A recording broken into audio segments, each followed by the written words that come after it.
បាទជំរាបសួរបងប្អូនសូមស្វាគមន៍យើងជួបគ្នាម្ដងទៀតក្នុងការរៀនភាសាអង់គ្លេសរបស់យើងថ្ងៃនេះយើងនឹងរៀនបកប្រែអត្ថបទរបស់យើងពីភាសាអង់គ្លេសទៅភាសាខ្មែរហើយនៅក្នុងហ្នឹងយើងនឹងរៀនបកប្រែទាក់ទងជាមួយនឹងពាក្យពេចន៍មួយចំនួន clear ប្រយោគក៏ដូចជាវេយ្យាករណ៍ខ្លះៗផងដែរអូខេតោះអញ្ចឹងដើម្បីកុំឲ្យខាតពេលយើងចាប់ផ្ដើមមេរៀនរបស់យើងដូចតទៅហើយសម្រាប់បងប្អូនដែលមិនទាន់បានចុច Subscribe សូមជួយចុច Subscribe ចុចសញ្ញាកណ្ដឹងដើម្បីទទួលបានមេរៀនពីខ្ញុំតោះអូខេអញ្ចឹងឥឡូវយើងស្ដាប់ណាឥឡូវយើងស្ដាប់អត្ថបទរបស់យើងដូចតទៅ The two leaders signed the peace agreement on October 26th, with ASEAN Chair Anwar Ibrahim and U.S. President Donald Trump witnessing the event. The two leaders signed the peace agreement on October 26th, with ASEAN Chair Anwar Ibrahim and U.S. President Donald Trump witnessing the event. អូខេអញ្ចឹងនៅក្នុងអត្ថបទហ្នឹងតើបងប្អូនមានពាក្យណាខ្លះដែលបងប្អូនអត់យល់ហើយដែលបងប្អូនមិនចេះបកប្រែឥឡូវយើងធ្វើការបកប្រែទាំងអស់គ្នាតោះឥឡូវយើងមើលពាក្យ leaders មានន័យថាមេដឹកនាំកាលណាគេសេអីអញ្ចេះគឺមេដឹកនាំហ្នឹងគឺចាប់ពី2ឡើងទៅណាអញ្ចឹង two leaders មានន័យថាមេដឹកនាំចំនួន2នាក់ two leaders sign ជា verb ប្រែថាចុះហត្ថលេខាបើជាអតីតកាលយើងថែម ed មកអញ្ចឹងនៅក្នុងហ្នឹងគឺគេដាក់ ed អញ្ចេះដោយសារតែបានចុះហត្ថលេខាណាបានចុះហត្ថលេខារួចហើយ sign the peace agreement អញ្ចឹងពាក្យ peace ហ្នឹងមានន័យថាសន្តិភាពពាក្យ agreement ហ្នឹងគឺកិច្ចព្រមព្រៀងអញ្ចឹងកិច្ចព្រមព្រៀងសន្តិភាពយើងបូកពាក្យពីរនឹងចូលគ្នាកិច្ចព្រមព្រៀងសន្តិភាព on October 26 អញ្ចឹង on October 26 នេះវាគឺជា phrase ជា clear ដែលបញ្ជាក់អំពីពេលវេលាណាវាគឺជាគេហៅថា adverbal or time វាគឺជា clear ដែលបញ្ជាក់អំពីពេលវេលាវាគឺជាគុណកិច្ចសព្ទដែលបញ្ជាក់ពីពេលវេលានៃការចុះហត្ថលេខានេះណានៅថ្ងៃទី26នៅថ្ងៃទី26ខែតុលាអូខេ October ហ្នឹងខែតុលា with ASEAN Chair Anwar Ibrahim អញ្ចឹងពាក្យ with ពេលនេះវាជា preposition ណាយើងប្រែថាដែលមានធម្មតាពាក្យ with ប្រែថាជាមួយឥឡូវដោយសារនេះគឺ with នេះវាបញ្ជាក់អំពីអ្នកហែហមណាអ្នកហែហមនៅក្នុងព្រឹត្តិការណ៍មួយអញ្ចឹងដាក់ with មានន័យថាដែលមាន ASEAN Chair មានន័យថាប្រធានអាស៊ាន ASEAN នេះគឺអាស៊ានសមាគមប្រជាជាតិអាស៊ីអាគ្នេយ៍ហ្នឹងហើយពាក្យ Chair កៅអីធម្មតាកៅអីប៉ុន្តែយើងអាចប្រែមួយទៀតប្រែថាប្រធានអញ្ចឹងប្រធានអាស៊ាន Anwar Ibrahim លោក Anwar Ibrahim អញ្ចឹងលោក Anwar Ibrahim គាត់ជាប្រធានអាស៊ានណា and នឹង US President Donald Trump US President Donald Trump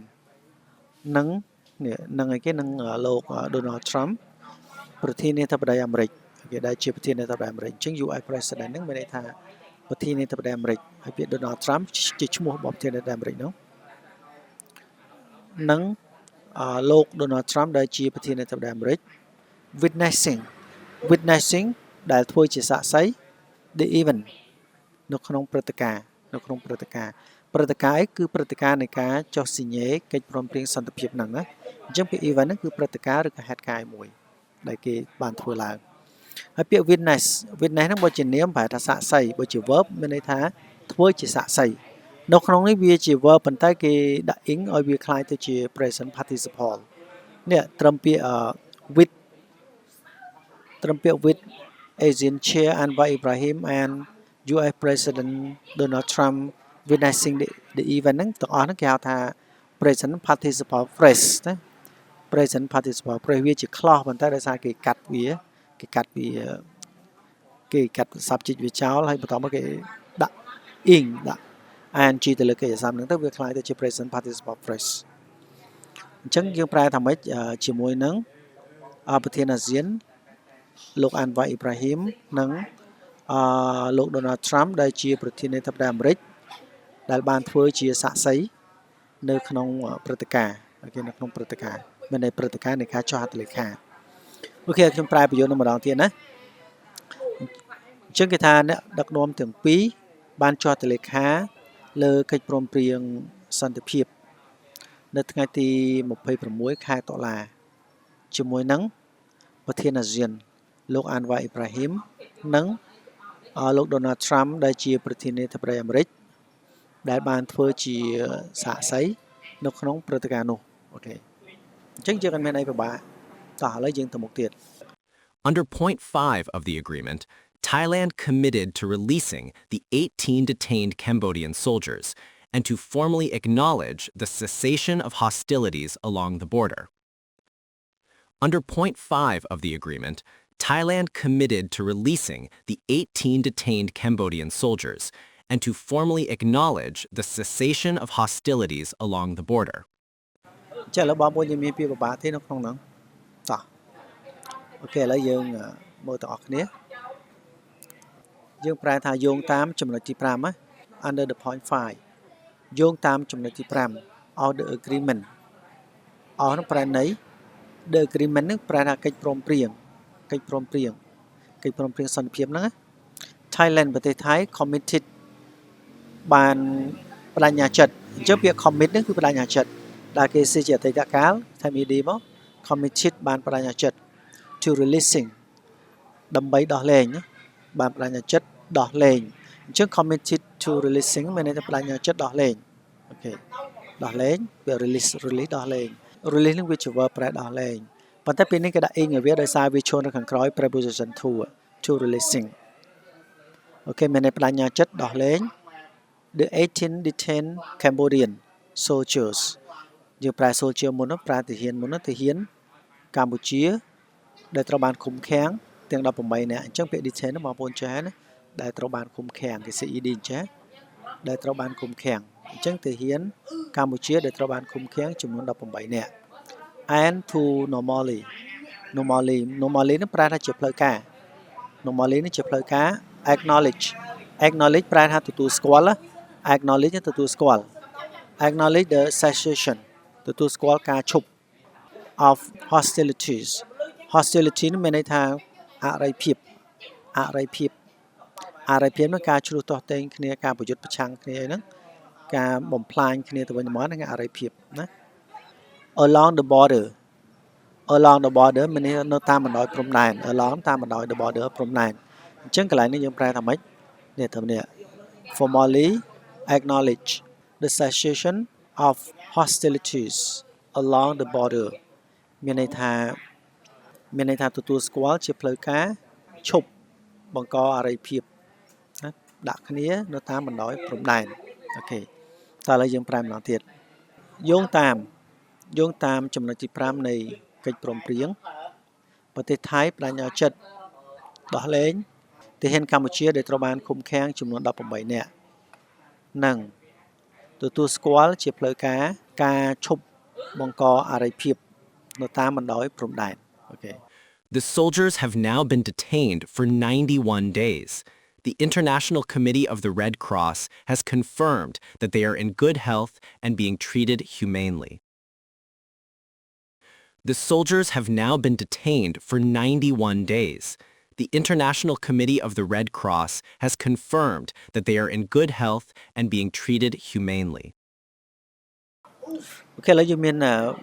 ប្រយោគជាបន្តទៀតគេថាម៉េច The soldier has now been detained for 91 days អញ្ចឹងក្នុងនេះគេសេថាម៉េចគេថាទាហានឥឡូវនេះត្រូវបានគេឃុំឃាំងអស់រយៈពេល91ថ្ងៃហើយអញ្ចឹងពាក្យ soldier នេះគឺទាហានខ្មែរយើងហ្នឹងដែលវាចាប់យកទៅក្រោយបទឈប់បាញ់ហ្នឹង has now been detained ឥឡូវនេះត្រូវបានឃុំឃាំង for 91 day អស់រយៈពេល91ថ្ងៃហើយអញ្ចឹងត្រឹមនេះទៅត្រឹមប្រយោគដែលយើងអានមិញហ្នឹង The soldier has now been detained for 91 day ហ្នឹងគេសរសេរជា present perfect passive ណាបងប្អូន present perfect passive មានន័យថាយើងមាន subject បូកជាមួយ how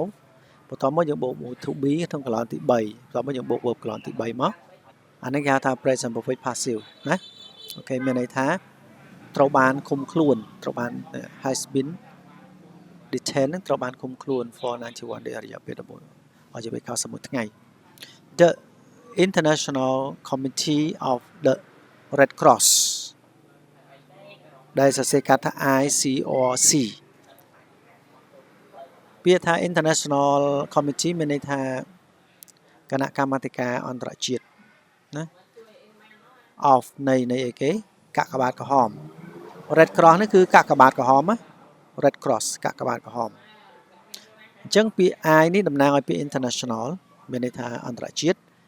C នេះតំណាងឲ្យពាក្យ Committee គណៈកម្មាធិការអូខេហើយពាក្យ R នេះតំណាងឲ្យ Red ហ្នឹងពណ៌ក្រហម Cross នេះគឺ C នេះគឺសញ្ញាខ្វែងធម្មតាកាកបាទក្រហមមានសញ្ញាលេខបូកខ្វែងហ្នឹងគណៈកម្មាធិការកាកបាទក្រហមអន្តរជាតិដែលសរសេរកាត់ថា ICRC ហ្នឹង has confirmed ប្រែថាបានបញ្ជាក់ confirm បញ្ជាក់ក្នុងនេះគេសរសេរជាទម្រង់ present perfect គេសរសេរជា present perfect អញ្ចឹង subject ប្រធានរបស់វានេះ the International Committee of the Red Cross ហ្នឹងវាជា subject នៃប្រយោគហ្នឹងណាអូខេអញ្ចឹងបន្តមកគេបូកជាមួយ have ឬក៏ has ដោយសារប្រធានវាឯកវចនៈអញ្ចឹងគេដាក់ has confirm បានបញ្ជាក់ that ជាក់ថាតម្លែងនេះមកជា clause they are in good health ពួកគេស្ថិតនៅក្នុងសុខភាពល្អប្រសើរអញ្ចឹងពាក្យ they ពេលនេះសំដៅលើប្រធានទាំង18នាក់ណាពួកគេពួកគាត់ are in good health ស្ថិតនៅក្នុងសុខភាពដែលល្អប្រសើរ and being treated humanely ហើយកំពុងតែត្រូវបានគេធ្វើទៅលើពួកគាត់នឹងដោយមនុស្សធម៌ណាដោយមនុស្សធម៌មានន័យថាអត់មានការធ្វើបាបអីចឹងណាអូខេអញ្ចឹងពាក្យ humanly វាជា adverb មានន័យថាដោយសប្បុរសធម៌ដោយមនុស្សធម៌ណាបងប្អូនប្រកបដោយមនុស្សធម៌ humanly ប្រកបដោយមនុស្សធម៌វាជា adverb ហើយពាក្យ treat នឹងប្រព្រឹត្តអំពើឲ្យមួយលើនរណាម្នាក់ដល់ពេលអតីតកាល treated អូខេហើយគេសរសេរ being treated នឹងមានន័យថាកំពុងតែត្រូវបានគេធ្វើឬក៏គេប្រព្រឹត្តលើប្រកបដោយមនុស្សធម៌មានន័យថាគេអត់មានធ្វើបាបអីអញ្ចឹងណាអូខេអានេះគេសរសេរជាទម្រង់ present continue passive ណា present continue passive បច្ចុប្បន្នកាលកំពុងបន្តអកម្មអូខេតើឥឡូវយើងប្រែប្រយោគនឹងម្ដងទៀតគេថាទាហានត្រូវបានគេឃុំឃាំងអស់រយៈពេល91ថ្ងៃហើយណាឥឡូវនេះវាជា adverb ប្រែមុនក្បានក្រោយក្បានណាគណៈកម្មាធិការកាកបាទក្រហមអន្តរជាតិដែលហៅកាត់ថា ICRC បានបញ្ជាក់ថាពួកគេបានកំពុងតែស្ថិតនៅក្នុងលក្ខខណ្ឌសុខភាពល្អហើយកំពុងតែត្រូវបានគេប្រព្រឹត្ត